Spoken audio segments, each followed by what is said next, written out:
Isabelle Roulier, bonjour. Bonjour. Frédéric Rimatei, bonjour. Bonjour. Vous êtes, Frédéric, vous êtes directeur du patrimoine immobilier et des services techniques du CHU de Toulouse. Et Isabelle Roulier, vous êtes responsable des études patrimoniales au CHU de Toulouse. On va s'intéresser avec vous à des transports au CHU. Et évidemment, quand on parle transport et CHU, on pense à l'arrivée du tramway sur le site de Purpan. Cette arrivée du tramway, elle a évidemment provoqué des incidences importantes pour la gestion de votre établissement. Peut-être revenir sur le contexte d'installation de ce tram. Alors, le contexte de l'installation de ce tram, il faut revenir au contexte de l'évolution du site de Purpan. Donc déjà, le site de Purpan, c'est 40 hectares, avec une implantation historique sur une partie haute, et la partie basse, où il y a actuellement le tramway, étant à l'époque un terrain libre de toute construction. Et il y a 20 ans, il y a eu toute une vague de construction qui a été entamée par le CHU de Toulouse, dans lequel l'arrivée du tramway est venue naturellement s'inscrire.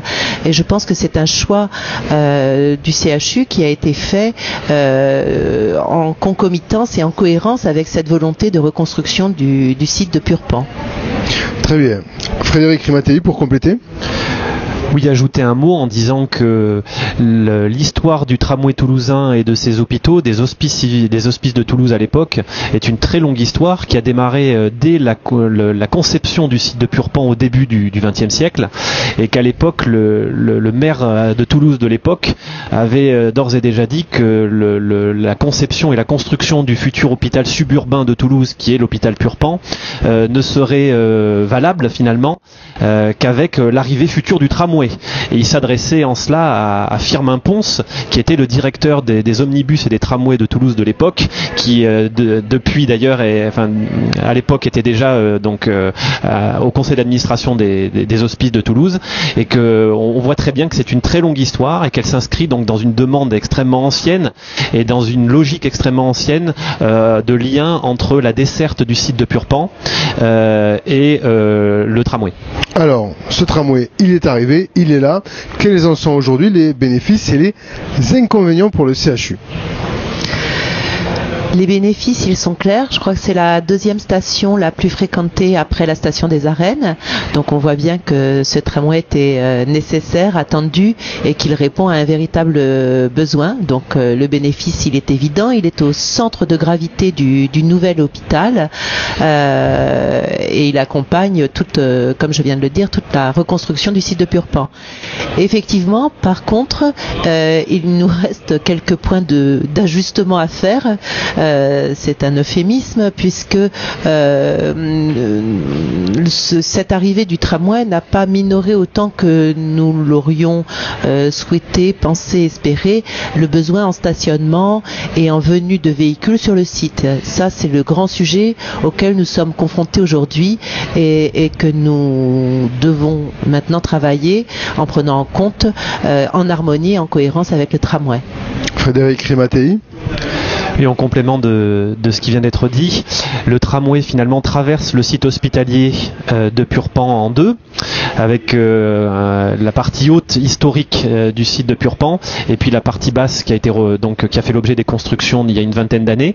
Donc bien entendu, c'est un élément d'attractivité fondamental, cette arrivée du tramway. Néanmoins, cette rupture de continuité entre nos deux sites, finalement entre les deux parties du site en tout cas, pose aussi la problématique de continuité d'espace et de déplacement entre les deux parties du site. Et aujourd'hui, on met les moyens nécessaires en termes de réflexion et de conception des espaces pour faire en sorte de rétablir une continuité piétonne qui a disparu avec l'arrivée du tramway, et en même temps une cohabitation très délicate avec un environnement urbain routier important pour l'accessibilité du site, mais perturbateur par rapport aux déplacements piétons ou de mode doux entre nos différents bâtiments.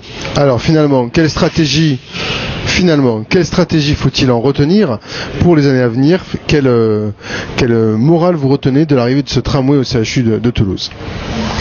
Bon, la stratégie, nous y réfléchissons. Je ne voudrais pas en indiquer une qui n'aurait pas été encore définie. Par contre, ce qui est clair, c'est que c'était une vraie chance. Et ça, je pense que ce n'est contesté par personne au sein du CHU. Et nous sommes, comme vient de le dire Frédéric Rimattei, nous avons lancé un certain nombre de réflexions en cours. Donc vraiment, je ne peux pas vous en donner les conclusions, même si on sent bien que nous avons peut-être un peu tardé à réfléchir de manière cohérente nos gestions d'accès, notre circulation et nos stationnements au cours de ces années de construction. Donc une gestion de la mobilité, c'est important, Frédéric Rimattei. Tout à fait. Donc l'ensemble des établissements hospitaliers de France, des établissements de l'envergure du CHU Toulouse rêvent d'avoir la desserte du site de Purpan.